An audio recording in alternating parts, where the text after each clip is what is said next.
What's up? I'm tired. I got my blood taken today.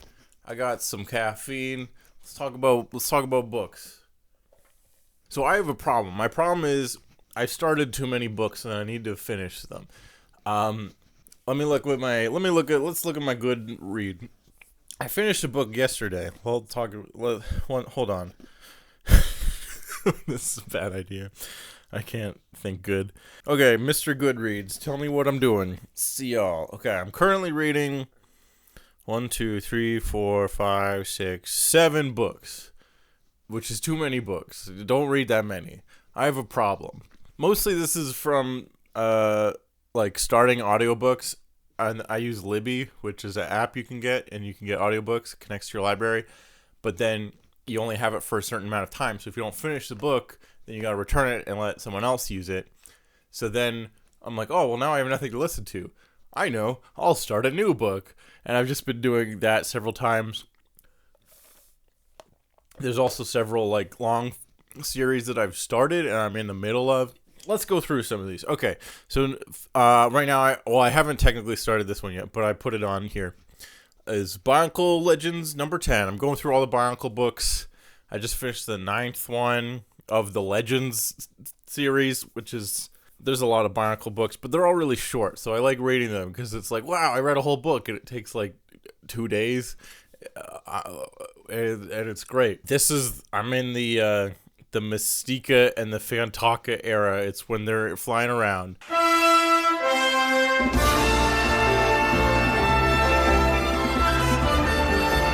I'll talk more about this in another video probably at some point. But I'm going through those. So that's one of the books I'm doing. I just started Mistborn, The Final Empire, which is the first book of Mistborn. This is a Brando Sando book. I've been a fake fan of Brando Sando for a little while now. I've listened to a bunch of his podcasts. I think it's pretty good.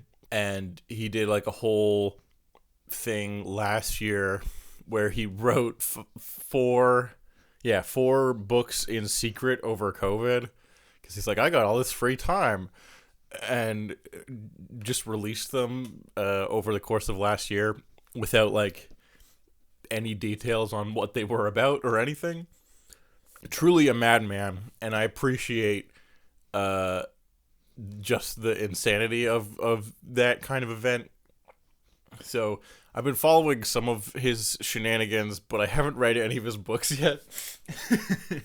And I started Mistborn, and it's pretty good. It's pretty good. I'm starting to see what the appeal is, and like, yeah, the main, I guess the main like hook of this one so far. Well, it's kind of like a heist thing. That's the plot, but the main thing that is keeping me thinking about it is it has this really cool magic system, which is what everyone says about Brando Sando, is he goes pretty cool magic systems.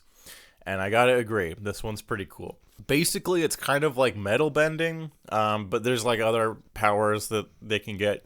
But the main cool one is that you can, if you're a magic user in this universe, you can like sort of magnetically pull yourself or push away from towards or away towards or away from metal, like nearby metal.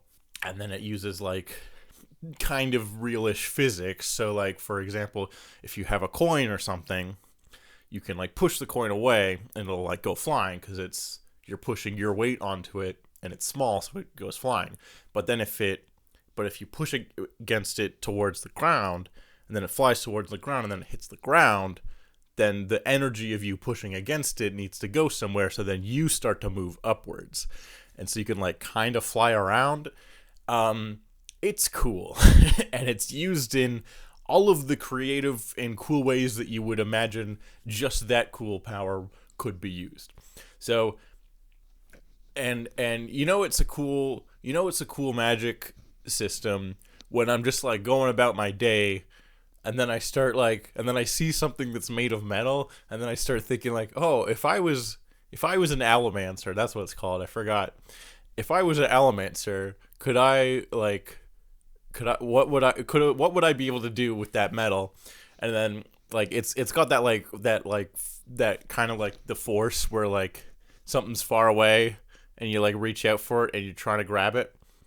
It's like that. It's like that where you like I'm like, okay, that's cool. If I'm thinking about it, man, I wish I had this power. That's how you made a cool power. So good work, Brando Sano. That's one of the things I'm reading. What else is on the list? I think we're going in reverse order. Oh yeah. Okay. Sword of Destiny. This is the second Witcher book. I'm almost done it, but again, my I'm doing the audiobook and my thing ran out, and now I have to wait. The first two Witcher books are a collection of short stories. So this is the second book that's a collection of short stories. I finally read up to the one that's actually called The Sword of Destiny, which is like a main important one where Geralt meets Ciri. These are the two of the mainest characters of the franchise. I know a little bit because I played Witcher 3, and I've seen the show, so I know, or I've seen the first season of, no, wait, I watched the second season. I just didn't like the second season. I wish I hadn't seen the second season. But, so I know a good amount of the franchise, but I'm just getting into the book still. And I finally got to where Geralt meets Ciri, and it's cool. And they didn't really do it justice at all in the show. I don't know why. In the show, they're both like looking for each other, and then they find each other. In the book, Geralt doesn't know who Ciri is when they first meet, and Ciri doesn't know who he is either. She figures it out eventually, but in either way, they don't get along at first. But then they sort of grow to kind of like each other. Then eventually they realize, oh right, we're like destined to have a connection. And it's interesting and cool. And they do the thing that I like, where it's like this grumpy older guy and this little kid, and and he's like, oh, this little kid's pretty fucking annoying. And then over the time, he's like, maybe this kid isn't so bad. It's Up. They do Up. It's the movie Up, but with a Witcher man. And it's pretty fun. And I don't know why they didn't do that in the show. In the show, they're just like, they're both on board for that we gotta find each other and be destined to hang out. But in the show, in the book, they're like reluctant at first. And that's like, more interesting character-wise. I don't know why they didn't do that in the show. They did, it's The Last of Us did it fine. And that's not even about an adaptation of this. I don't know what they're doing.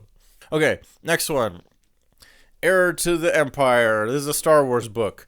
I've been slowly making my way through this one because again I've been using this app, but I've been doing I've been just reading. They don't have the audiobook. I don't know if there is an audiobook of this one.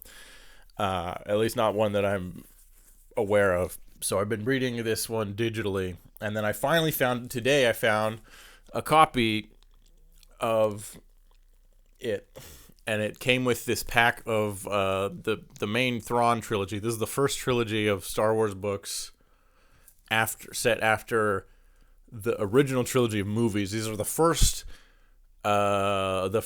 non-movie Star Wars things to come out, basically, outside of like the holiday special and maybe like the Ewoks animated series that might have been out by this point. This was like late 80s, I think. But it's really, really interesting. I'm finding it a little bit slow, partly because I'm reading it wrong. Well, I'm taking larger breaks and then I forget what was going on. But it's also just paced very differently than a Star Wars movie, which is what I'm used to, versus these books. The only other Star Wars books I've read are the like Obi-Wan and Anakin books from the early 2000s, which are for children. So they're like very fast paced and also very short. I've read a bunch of those.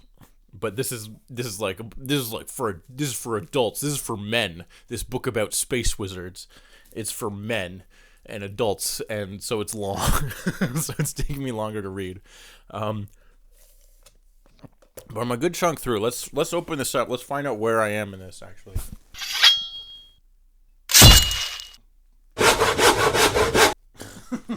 Yeah, I found this used at a comic book store actually. They had some old books as well, and these are like old copies, which is what I'm looking for, because I don't want the ones the new Disney prints that say Legends on them, because one, I don't want it to say Legends. I'm pretending this is the real canon. I'm ignoring the real canon and going back to the old canon. And number two, I don't want to give Disney any more of my money. So yeah, I found these. I also found, the other day I also found these Witcher books at a thrift store for like $5 each. Plus I had a coupon, so they were like $4 each or something. This is books. Well, it says book 1, 2, and 3 on it, but it's chronologically it's the third, fourth, and fifth book after the first two short story collections. But this is like the start of the main like ongoing story of the franchise. So I'm committed to doing these eventually. Also, I don't know when I'll get to them because I got a lot of other stuff. I've still not even done the last Witcher book, the second Witcher book. So we'll get to that. This one, where am I in this? Chapter 22. Okay, hold on. Okay. There we go. That's how far I am into this one. So I'm maybe about 2/3 in.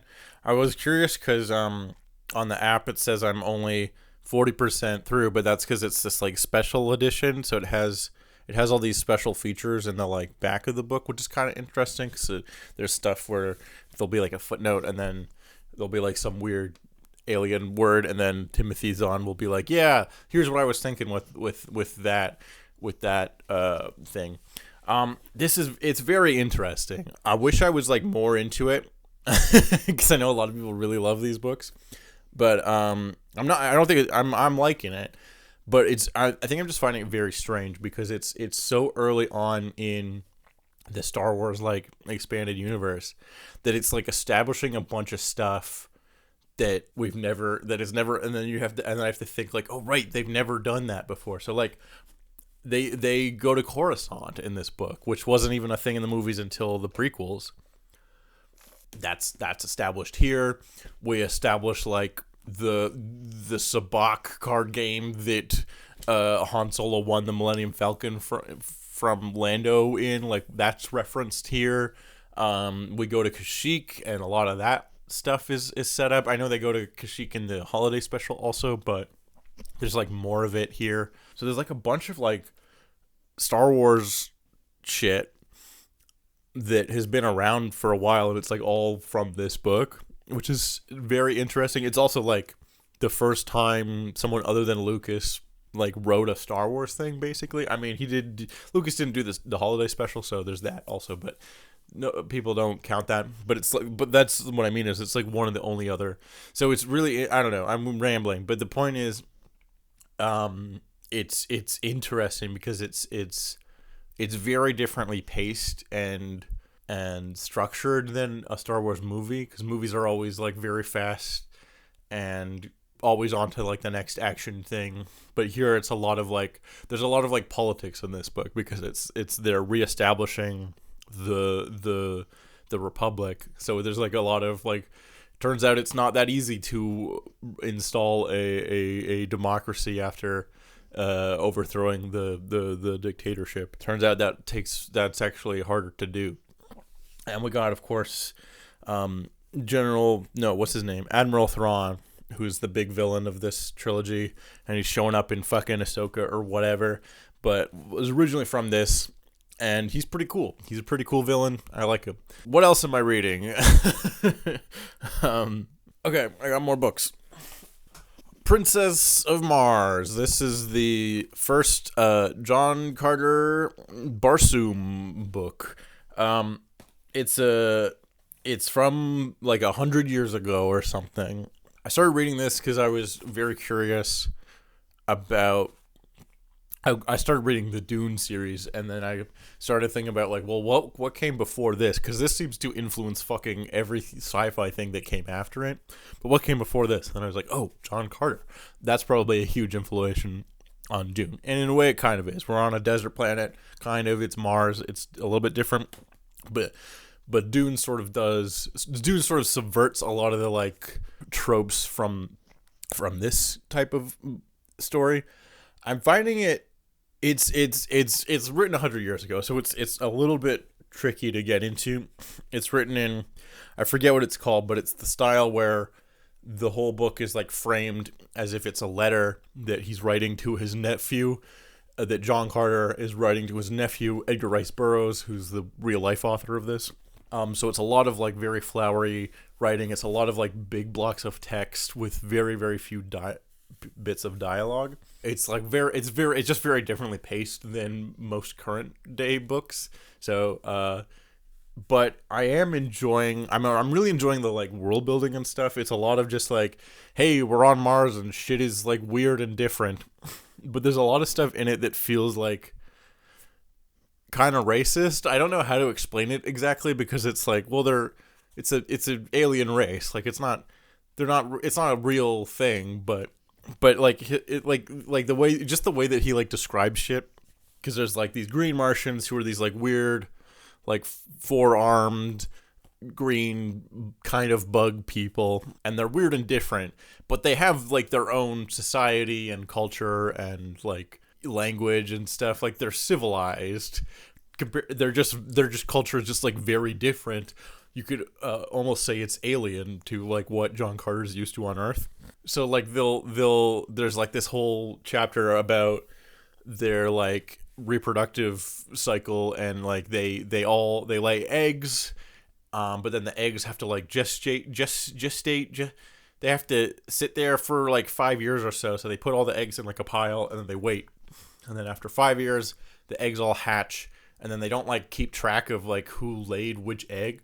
So then the eggs all hatch, and then the babies just crawl out, and then they just crawl towards the like whole tribe of green Martians, and then just like whichever one is closest to the baby, they just like, all right, I'll raise you now.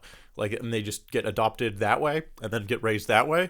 I'm like, oh, what an interesting like different form of alien society. There's all this like weird alien lore to it. I'm into this. And then John Carter's like, clearly these aliens are uncivilized and don't know the warmth of a birth mother's touch. And I'm like, what the fuck, John Carter? What are you talking about? I'm like, don't fucking judge these green people. Their life. You don't know better than them. They're just different. They just have a totally different like society. Just because you don't understand it doesn't mean it's automatically like uncivilized and bad. It's weird.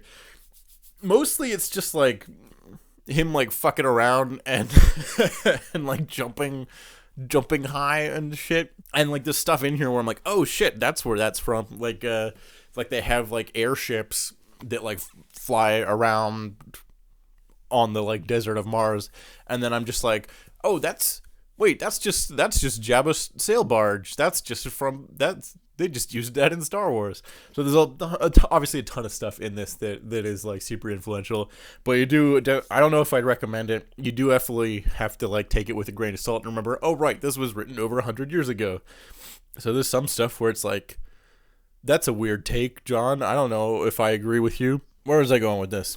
Oh yeah, more books. What else I'm reading? I'm reading Dune. I'm on the third Dune book now. Children of Dune, or as this version calls it, the climax of the Dune trilogy. There's like a bunch more after this book. Anyways, this one it's good. This one I also was doing on audiobook, but then it like fucked up the app like glitched out and it lost where I was. So I like stopped reading. So I like gave up for like almost a year. And now I've picked it back up again because the new movie's coming out. And I'm like, oh, I gotta read more Dune, even though this is like far ahead from where the movie's gonna be. But anyways, I'm liking it a lot. I think it's really solid. I like all the characters in this one. I think they're really, really interesting. I like all the thematic stuff. I think I like this one more than Part 2, Dune Messiah, which I know a lot of people really, really dig. And I liked Messiah, but I felt like I felt like I wanted to see more of the consequences of the events in that one, because there's this great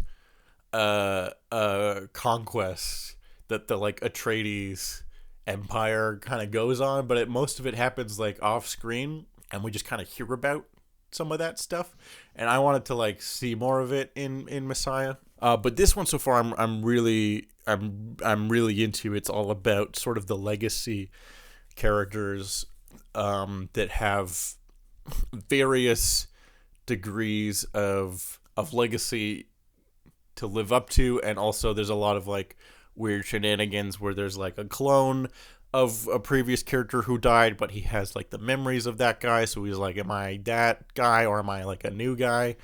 And then there's like, because of the spice, various characters have like memories of their ancestors and stuff, so there's a lot of that going on. So it's really interesting, and I'm digging it. And it's pretty good. Dude, it's turns out Dune is pretty good. What else? I'm also reading Stephen King's Dark Tower. I'm on book 5. And I'm also like taking breaks every now and then to read other Stephen King books, because they're all connected in a shared multiverse. This is the book that goes into that. Well, no, this is the Dark Tower is the series that goes into that. This is the 5th book of that. So I also just finished recently The Shining, Stephen King's The Shining. Really good book. Different from the movie. The movie is also very good, but takes the concept in a totally kind of different direction. There's some key like plot differences as well, mostly towards the end.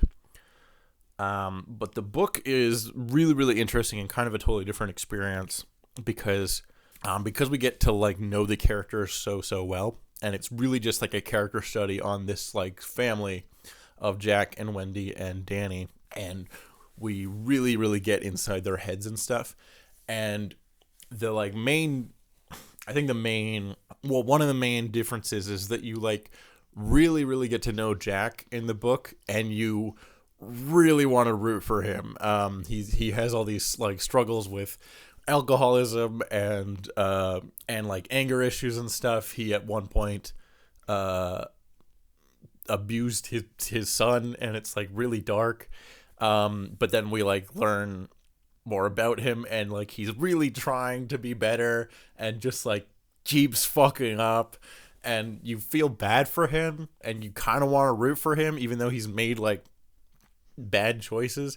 It's really interesting, and the movie kind of just goes, how about we just have Jack Nicholson go fucking nuts, and like we just watch him be a crazy person for 2 hours, and that's fun too. And the movie is like incredibly well made and has lots of strengths to it, but the book is very, I think, very different tonally because of that. The other big difference is in the book, the supernatural stuff is a lot more like, no, this is what is happening. Where in the movie, a lot of it is like, is this happening, or are the characters like just going crazy? Which I think it works better in the movie, where like there is so much stuff that is like not really explained. There's a lot of stuff that is like kind of up to your interpretation. And there's a lot of like really, really iconic moments in the movie that aren't in the book at all. Like part of there's one big moment where Jack Torrance is writing a thing. I think he's writing a novel in the movie.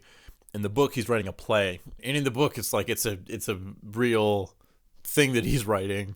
In the movie, at one point, Wendy goes to see what he's been working on. On every page is just all work and no play makes Jack a dull boy, and it just says that over and over again, and it's like the super creepy and iconic moment, and you start to question, like, was he doing this the whole time? Was there ever a book that he was working on? And you like don't know the level of like how much Jack has lost it, and like did he ever even have it in the first place? But in the book it's a lot more clear, like no, the hotel is haunted, and that's why there's like spooky things happening. Because a lot of the stuff you could interpret in the movie, you could interpret as like, no, there's Jack's just a crazy guy and he's trying to kill them, and that's it. Which is also scary too. Like again, a lot of Stephen King's best stuff, and some of the scariest stuff in the book is just like a crazy alcoholic abusive father, like, and when Jack like slips into that mode, and that's fucking scary in its own right, because it's like that. No, that could really happen. Um, but again, at the same time, you still kind of want to root for Jack. It's really interesting. It's really well done. It's The Shining. It's fucking. You've heard of it. Anyways, I finished that one. So there you go. I finished that last night. That's one book done. We got like 7 more to go. So I don't know. My plan right now. There's a lot of other books that I also want to read. So right now I'm trying to focus up and finish some of the books that I have started, and we're gonna see how that goes before I start more books, because there's other books that I want to start. I was thinking about, like, I really want to get into I want to finally read all of Lord of the Rings at one point. That's one I think I'm gonna need to do the audiobook for. But that's it for now. Let me do a. This is for the thumbnail. This is what this is. Okay. What are you reading? Are you reading any? Have you read any of these books? Have you read any of these books? What do you think? What books should I read next? Should I fucking finish some of the books that I've started and stop being a crazy person and starting more books? Probably. Should I not go out and buy more books like I did the other day when I bought a bunch of The Witcher books? Instead, just read the books that I already own? I don't know, maybe. Let me know in the comments. What are you reading? You reading anything good? See you next time. Subscribe for more videos. Well, I'll be back with something else. Maybe I'll talk about books. Maybe I'll talk about something different. I don't know. I really want to make a channel called This is Daniel's Books, where I just talk about books. But there's many problems. One, that's This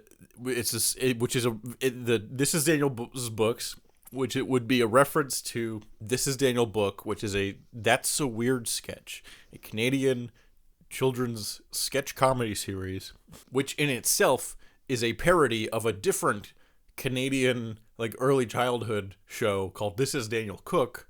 So it's like a very obscure reference. Number 2, I don't even go by Daniel, so that's like not even, I go by Danny, so that doesn't even make sense. Thirdly, if you search This is Daniel's Books, the first thing, of course, that comes up is Daniel Green, who's a very popular booktuber, a guy who already is named Daniel and talks about books. And then if you scroll way down, you might find the That's So Weird sketch. But, like, there's no way I'm coming up. It's a terrible idea. Plus, I'd get bored real fast and start talking about something different, like, halfway through. So I probably won't do that. But I might make a second channel at some point. I don't know. Anyways, thanks for watching. Bye-bye.